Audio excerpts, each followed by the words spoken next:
Assalamualaikum warahmatullahi wabarakatuh. Ketemu kembali bersama kami di sini program Prabu News Channel. Alhamdulillah pada sore hari ini kita dalam program podcast Prabu News Channel spesial, edisi spesial Bapak-bapak dari Dinas Perhubungan Kota Bandung ya. Ada Bapak Riki Gustiadi sebagai Kepala Dinas Perhubungan Kota Bandung, Pak. Terima kasih Pak sudah hadir sore hari ini. Sore. Ya, didampingi oleh Pak Asep Kurnia. Betul. Pak Asep ini kebetulan membinangi Kepala Bidang Perencanaan dan Pembinaan Transportasi, ya? Betul. Betul. Iya. Terima kasih Pak Asep sudah hadir di redaksi kami di sini. Nah, ini informasi buat sobat-sobat Prabu. Setiap hari Jumat sore, insya Allah kita akan selalu temu sapa dengan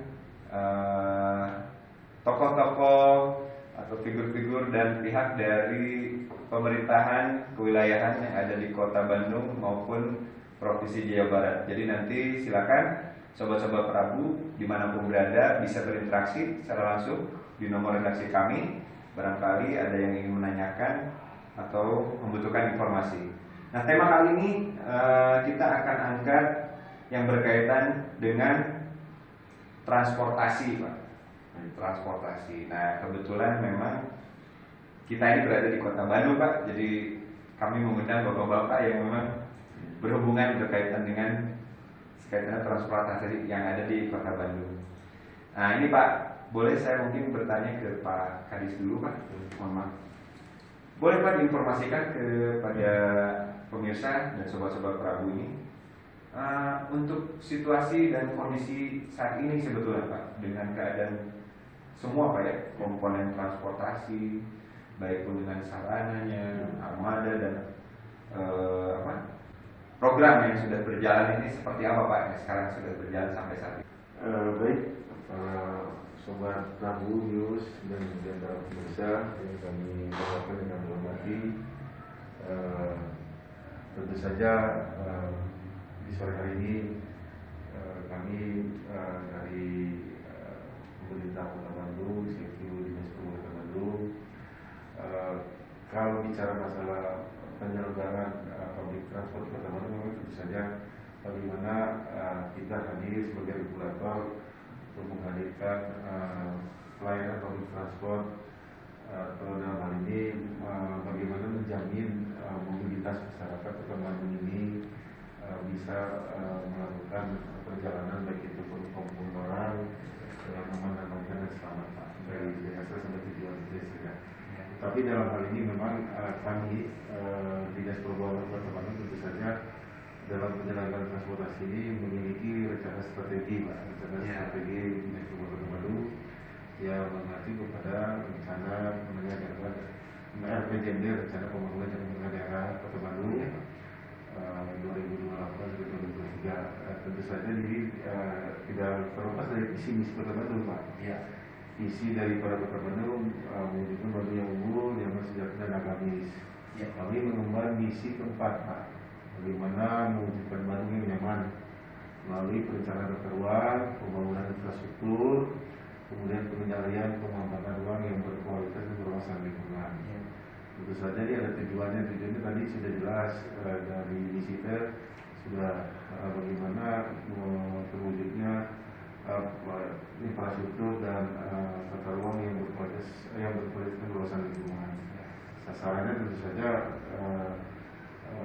terbangunnya infrastruktur yang terpadu dan berkualitas.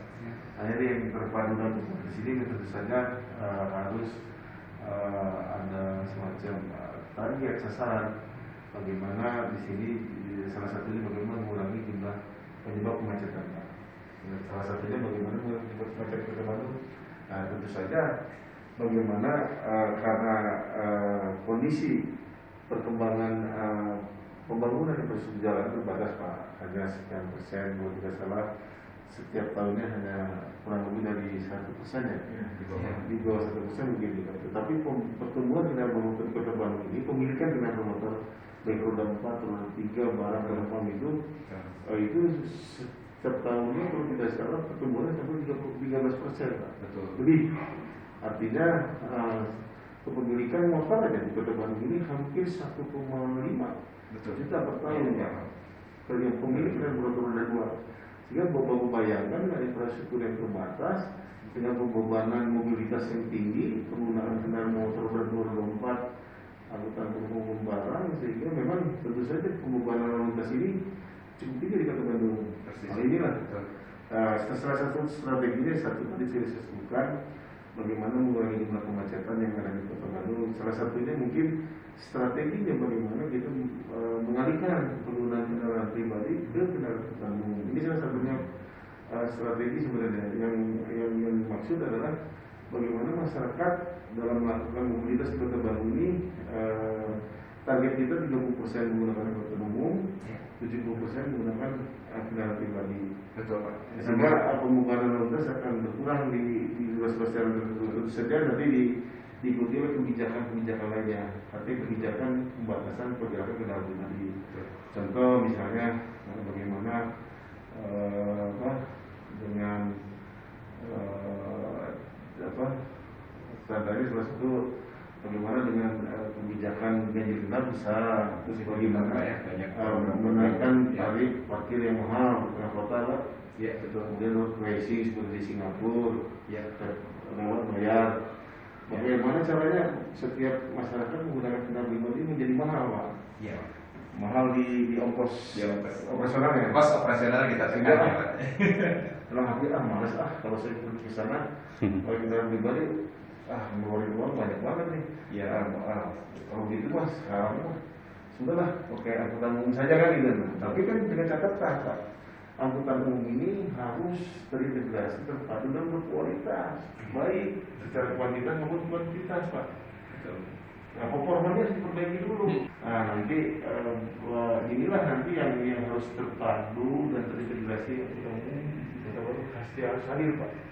Baik berbasis angkutan umum asal jalan raya maupun berbasis sistem angkutan umum rel kereta api. Nah, nanti secara detail mungkin Pak Asep akan bisa boleh cerita bagaimana nanti hierarki pelayanan angkutan umum yang baik dan integrasi dan terpadu Kota Bandung akan terwujud dan hadir, Pak. Betul.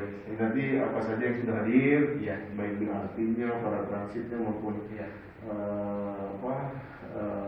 ekotransportnya nanti mungkin bisa dijelaskan oleh Pak Kabit secara detail. Boleh, Pak? Komentar dari saya secara umum, bagaimana saya menjamin kemudahan mobilitas masyarakat Kota Bandung harus terwujud di Kota Bandung. Betul. Memang kita pahami, Pak, fenomena maupun dinamika mengenai transportasi atau kemacetan, Pak, ya, lalu lintas ini kita bukan masalah wilayah kecil aja, tertentu aja, Pak. Memang nasional, Pak, ya. Ya. Di beberapa tempat, apalagi di ibu kota, mungkin Pak, ya, kita sudah sangat tahu bahwa kemacetan itu dari dulu selalu menjadi polemik, Pak, ya, menjadi alasan saling tuding, ya. Saling dijadikan bahan yang sekarang itu apalagi mungkin ibu kota lebih seksi, Pak, ya. Tapi menurut kacamata kami, Pak, ini mungkin kemacetan ini sebetulnya tidak menjadi salah satu tadi, Pak, tanggung jawab atau menjadi moralitas satu pihak saja. Karena masyarakat pun harus menjadi bagian paling besar di situ, Pak, ya. Dan saya melihat sekarang memang effortnya betul, Pak. Kalau masyarakat Kota Bandung ini tidak mau tersadarkan, tidak ada artinya bisa memahami, ya, kembali lagi ke sana, regulasi apapun itu akan sia-sia, ya, Pak Gadis. Nah, sebentar, Pak, saya coba menggali lagi ke Pak Asep sekarang, Pak, pengembangannya. Pak Asep boleh tahu, Pak, barangkali di sini kami juga termasuk pemirsa dan sobat-sobat Prabu, apa selama ini secara tadi sarana yang sudah tersedia, Pak Asep, selama ini dan efektivitasnya sejauh mana dengan situasi dan kondisi sampai tahun ini.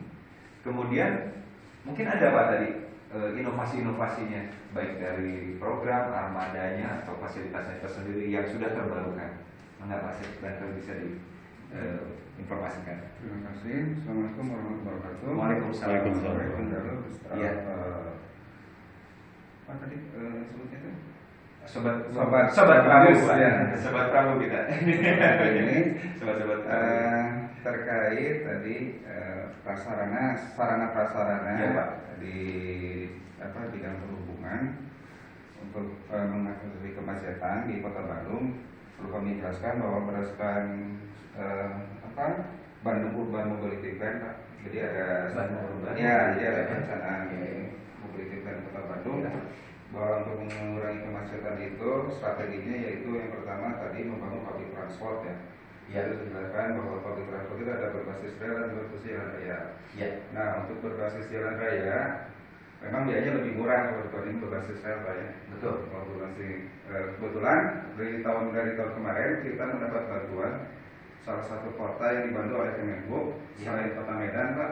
Ya. Jadi Kota Bandung mendapat bantuan untuk akan dibuat BRT itu ya Kota Bandung dan Bandung Raya sebenarnya. Bandung Raya itu. Ya, Bandung Raya. Jadi di kajian itu dibantu oleh GIZ dan dari World Bank yang dananya dari loan World Bank ke Kemenhub. Kajiannya sudah sampai ke studi kelayakan dan insya Allah Juni 2022 akan dilakukan pembangunannya oleh Kemenhub sampai tahun 2025. Ya, di mana di sana sudah ada kajiannya berupa rute-rute yang akan dilalui oleh BRT, di mana ada 6 rute di angkutan dalam perkotaannya dan 6 rute di Bandung Raya, jadi antar kota dalam provinsi. Biayanya cukup besar, kurang lebih 1, sekian triliun Pak, dan nanti ada kajiannya juga mengenai kelembagaan karena berhubungan dengan pengorganisasian sistem angkutan yang existing seperti angkot, nanti Transmetro Bandung. Nah, bagaimana nanti supaya berkelanjutan dapat mengoperasikan BRT tersebut. Betul. Nah, kajiannya juga dibantu oleh World Bank. Ya.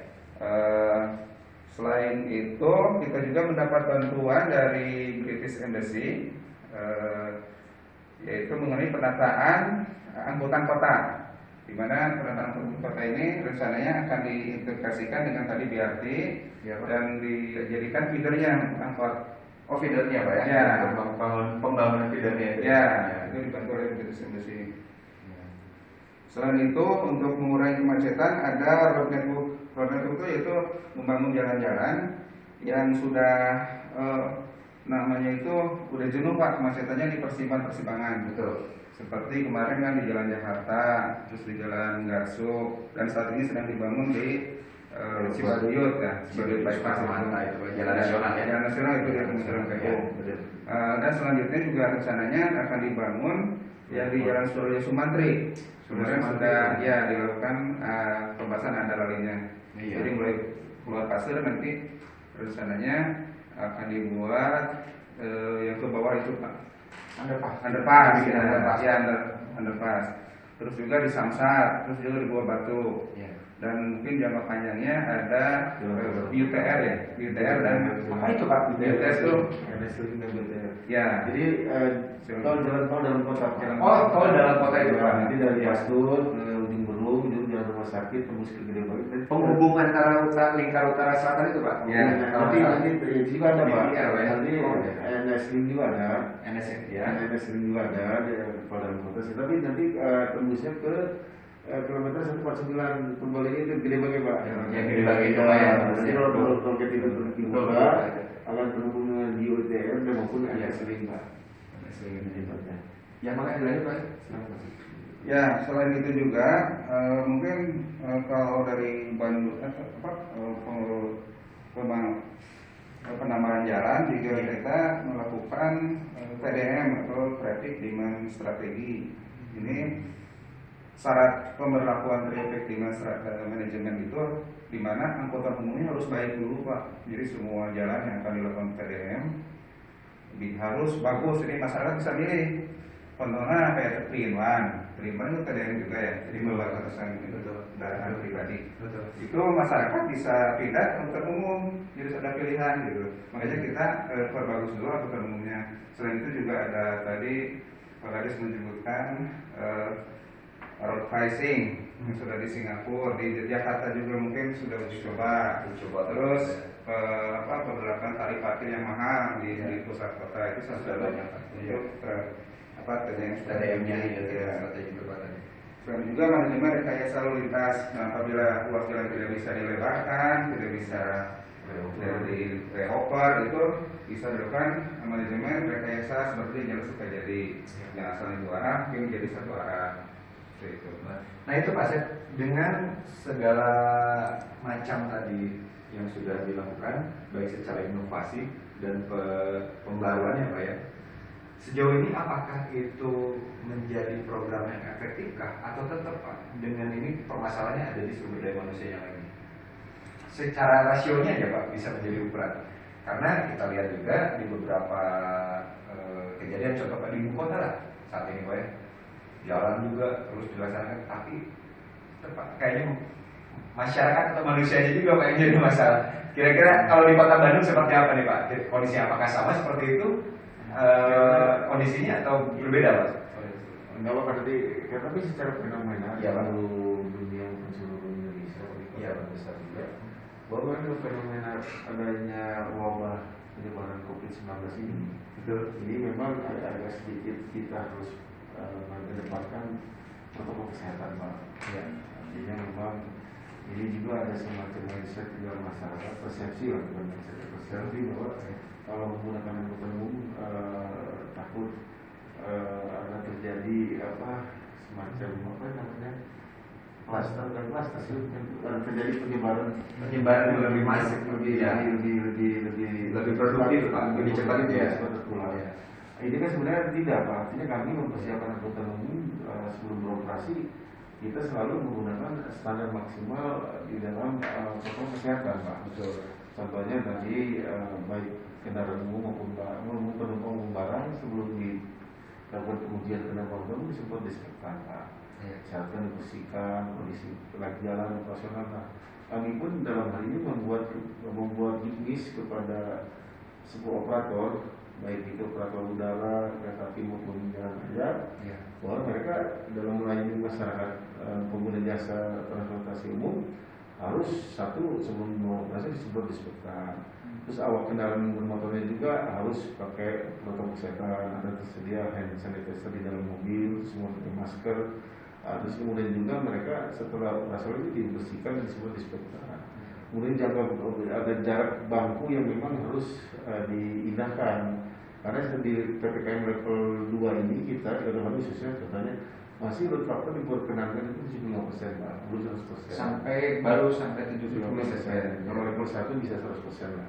Artinya di situ sudah kita himbau bagaimana tetap menjaga jarak, pakai masker, menghindari kerumunan, mengurangi mobilitas, terus kemudian juga menghindari keramaian. Itu kan himbauan-himbauan yang sudah masih dilaksanakan oleh program pemerintah usaha maupun daerah. Dalam hal ini ya itulah makanya orang lebih merasa safety dan merasa nyaman menggunakan kendaraan pribadi. Itu pun ada fenomena yang Bapak bilang tadi, saya ada, tapi kan sebenarnya kita harus meyakinkan juga kepada masyarakat, meyakinkan bahwa pelayanan public transport itu kan nyaman dan menjaga standar maksimal protokol kesehatan yang ada. Itu yang memang harus disosialisasikan kegiatan Pak, sehingga persepsi masyarakat supaya mau menggunakan angkutan umum dalam rangka mobilitas. Itu saja mungkin tugas kami di bidang perhubungan, bagaimana mengawasi itu, menghimbau itu kepada para operator atau penyedia jasa public transport supaya tetap menjaga standar protokol kesehatan yang maksimal. Ya, Pak, itu aja.